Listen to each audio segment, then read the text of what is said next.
Olá, peritos. Hoje, para trazer de assunto para discutir com os senhores, é mais uma versão sobre os abusos da gestão.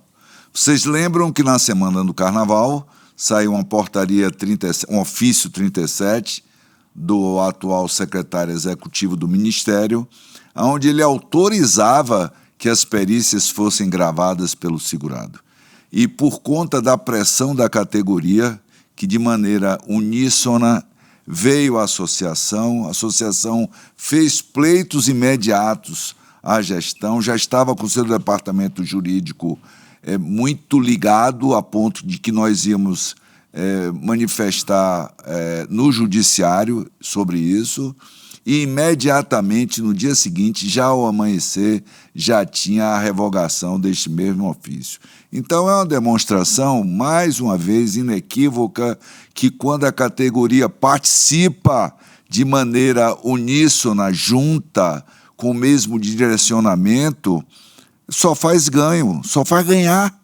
Então, não tem por que a gente ficar com peritos com vinculação dúbia, vai para a gestão, quer fazer 80 perícias num dia, como muitos fazem no mutirão, e depois vem pedir proteção porque teve um declínio ético, moral e legal, e vem pedir proteção ao nosso jurídico. Ora, é papel associativo, sim, defender a todos.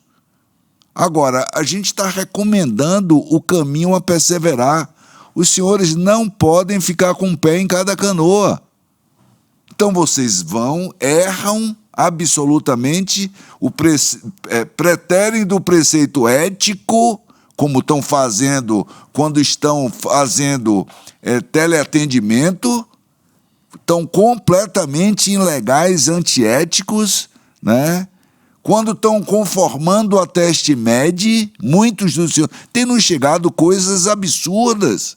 Tem perícia de uma linha no exame físico, tem perícia, anamnese de uma linha. Isso não tem sustentação em lugar nenhum do mundo, por conta da pressão da gestão para que os senhores façam o maior número de perícias de forma descabidas.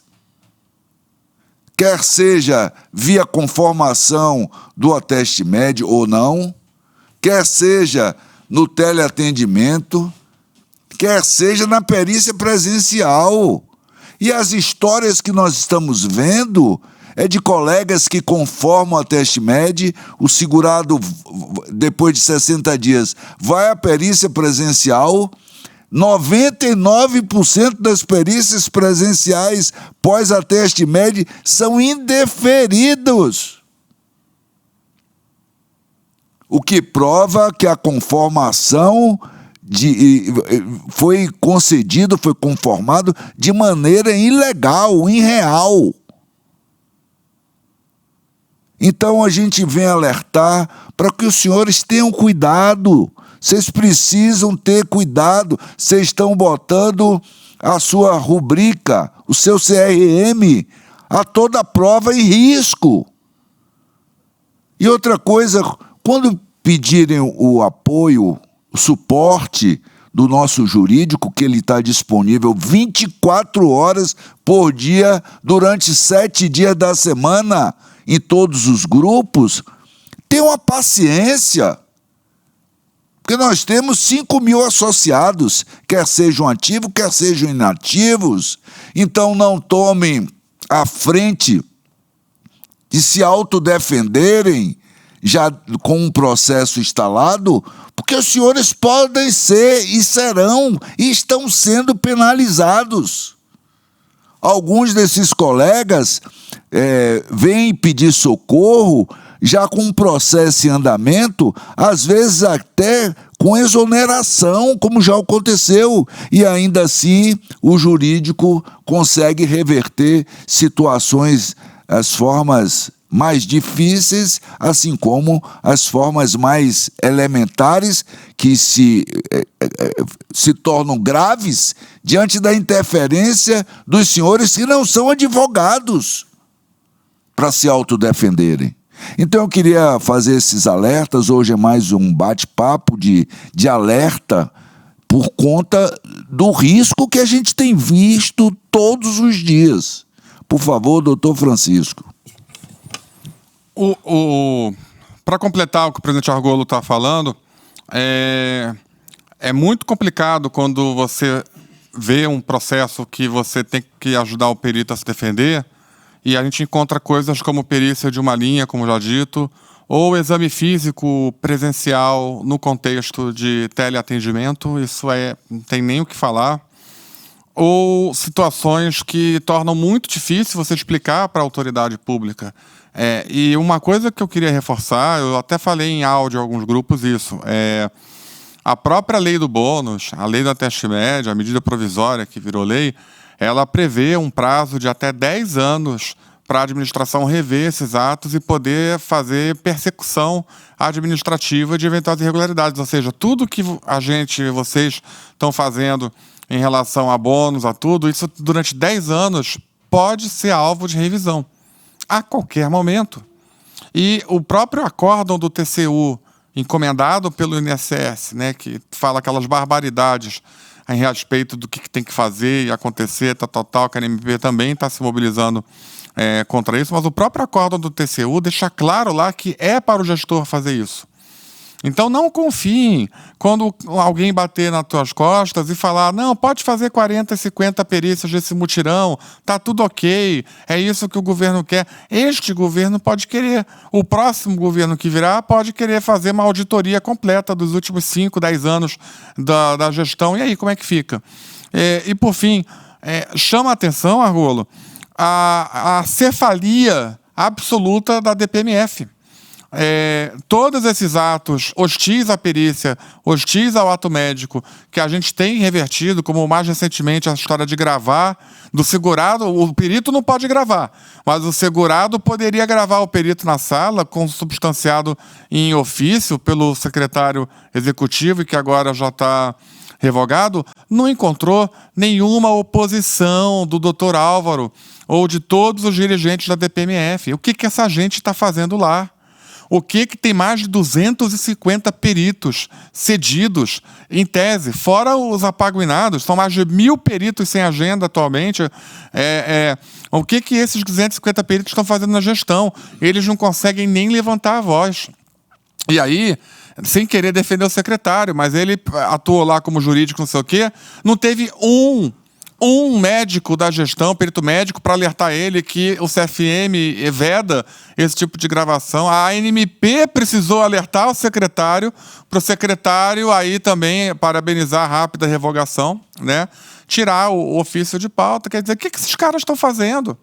Eles não fazem nada. Eles não fazem gestão. Eles não fazem porcaria nenhuma. Sabe o que eles estão fazendo? Bônus. Enquanto você está se matando na ponta para pagar ponto, não sei o quê, eles não têm a tabela, não tem agenda para cumprir, estão fazendo bônus no horário de trabalho da gestão. Podem checar no portal da transparência a remuneração dos seus DRs, dos seus CRs e daqueles que estão lá lotados. Todos estão batendo o teto. Mas é só eles, porque você que está me ouvindo dificilmente vai conseguir bater o teto se não for fazendo essas loucuras de 40, 50 perícias. Então, vamos acordar para o que está acontecendo e ajudar a associação a combater isso que eu, pessoalmente, chamo como uma coisa, se não é parecida. Isso, para mim, é corrupção. Sabe? Você está no seu horário de trabalho como gestor, ganhando para estar na gestão, afastado da agenda e está fazendo bônus. É por isso que você manda um e-mail lá para o chefe, pretérito da gestão para isso, você está fazendo lá a sua perícia e você pede uma ajuda para o gestor, a resposta não vem nunca. O cara está ocupado fazendo bônus. Essas apontações que eu tinha para fazer. Samuel, quer dar uma palavra? Não, Argolo, você e o Chico já exploraram muito bem o tema. E só reforçar que o caminho mais rápido e mais seguro para qualquer questionamento que o perito tenha é o jurídico nosso da associação. Esse é realmente a conduta que deve ser adotada e é trânsito livre praticamente, todos têm aí comunicação direta com a associação e com o jurídico. Somente esse alerta que eu gostaria de reforçar. Paulo Vitor. Bom, em relação a essa questão do ofício 37, editado na semana passada, acho que é um exemplo muito claro de como se dá a atuação da associação. A gente, logo que teve notícia nos grupos a respeito desse ato que permitia, declarava como lícita a gravação da perícia pelo segurado, a gente já adotou medidas imediatas, urgentes, que foi oficiar o próprio ministro da Previdência Social com um breve arrazoado em relação a por que aquele ato era ilegal, antiético. Também oficiamos simultaneamente o presidente do CFM para que tomasse ciência dessa medida que era nitidamente atentatória contra o ato médico e expedimos orientações à categoria para que fundamentasse aquela recusa do atendimento, a interrupção do atendimento no momento em que verificasse a tentativa de gravação. E também, por fim, a gente já estava com o mandado de segurança todo formatado, pronto para protocolizar na manhã de sexta-feira, quando a gente teve a grata notícia de que o ofício 37 havia sido revogado pelo ofício 40, porque justamente era um ato administrativo que não se sustentava, violava expressamente o que a legislação atribui como proteção e prerrogativa ao ato médico pericial. Em relação aos demais temas, o que me incumbe salientar aqui é também abrir e ressaltar essa completa abertura do Departamento Jurídico à análise e apreciação de toda e qualquer demanda relacionada ao exercício funcional dos peritos. Então, assim, e como o Dr. Argolo, presidente, muito bem pontuou, quanto mais cedo, no momento mais precoce, a gente tiver acesso à situação conflituosa, a eventual expediente administrativo, melhor a gente consegue orientar e conduzir a defesa dos peritos. A gente tem visto isso. Quando a gente recebe isso num momento incipiente, a nossa taxa de êxito é praticamente 100%. Os problemas que se apresentam na defesa dos associados vêm de quando o associado recebe uma comunicação da gestão e aí já responde via e-mail, faz uma resposta mais informal, acaba se enrolando, entre aspas, né, acaba se comprometendo, porque realmente, como o Dr. Argolo pontuou, assim como eu não tenho capacidade para exercer a medicina, muitos dos senhores não têm a capacidade técnica, e isso é natural, para poder responder um expediente administrativo que a princípio parece inocente, parece algo simples, mas que ali no futuro pode gerar a instauração de uma sindicância, instauração do PAD, instauração de um processo de desligamento do programa de gestão, e o departamento jurídico da ANMP está aqui justamente para coibir essas ameaças e esses constrangimentos que a gestão tem insistentemente imposto contra os servidores que apenas desejam exercer suas funções de maneira calma, tranquila e segura. Todos os senhores, a única coisa que querem é chegar, fazer as perícias, cumprir as tarefas e ficar tranquilo. Agora o que a gente vê é uma ânsia da gestão por abrir expedientes para poder contestar a conduta dos servidores que estão dia a dia na linha de frente, atendendo os milhões de segurados do país, e a gente não vai permitir que isso aconteça. Então acessem o departamento jurídico através dos grupos da associação, acessem o departamento jurídico através da área interna do site. Aqueles que têm dificuldade podem continuar mandando de maneira residual as consultas para o e-mail da gerência@nmp.org.br. E, assim como o Dr. Argolo pontuou, peço um pouco de paciência. Às vezes a gente recebe um comunicado, um ofício, num dia e o associado fica muito ansioso e quer a resposta no mesmo dia ou no dia seguinte. A gente está sempre atento aos prazos de defesa, aos prazos de manifestação, e compete a nós também ter a sensibilidade para poder hierarquizar as consultas, as demandas, porque, de novo, a gente tem 5.000 associados que nos provocam de maneira constante, mas a gente está aqui para atender todos no menor tempo possível e com a maior qualidade possível. Esse é o nosso compromisso. Um outro alerta que eu gostaria de reiterar, porque isso já foi falado, eu acho que centenas de vezes, mas a gente ouve coisas absurdas de colegas atendendo sem ar-condicionado, de colegas atendendo com falta d'água na agência, de colegas atendendo, em alguns lugares tem havido muita chuva, com balde, com goteira dentro do consultório. Gente, isso é inaceitável. Vocês têm todo o direito de documentar, suspender o atendimento de imediato. De imediato. e cobrar disponibilidade. Ah, mas eu não faço, outros 4 estão fazendo. Desculpe, estão fazendo, estão atendendo. Cara, não importa. Vocês têm que parar o atendimento.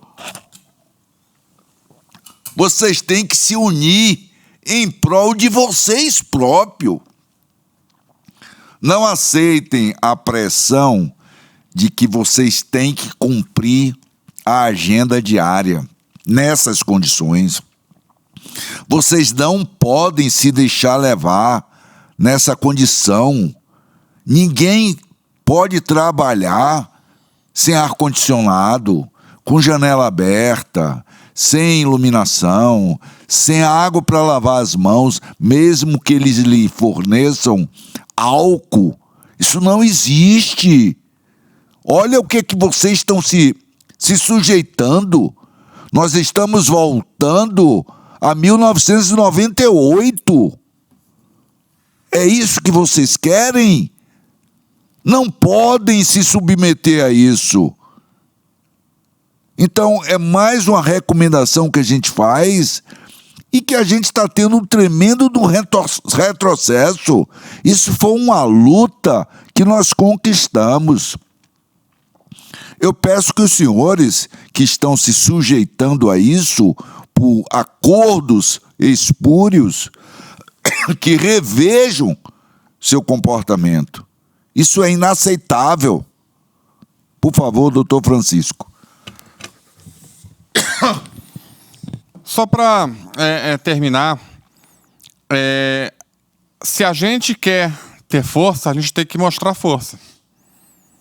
Se apequenar, se abaixar, aceitar o inaceitável, aceitar o que você jamais aceitaria fora do INSS, não melhora a tua carreira, não melhora a tua condição de trabalho e não melhora o nosso salário. E se você está pensando, já estou no fim, vou me aposentar em alguns anos, que se dane, lembre-se que isso também impacta a sua aposentadoria, porque um salário na ativa que não é remunerado tem impacto direto na remuneração dos aposentados.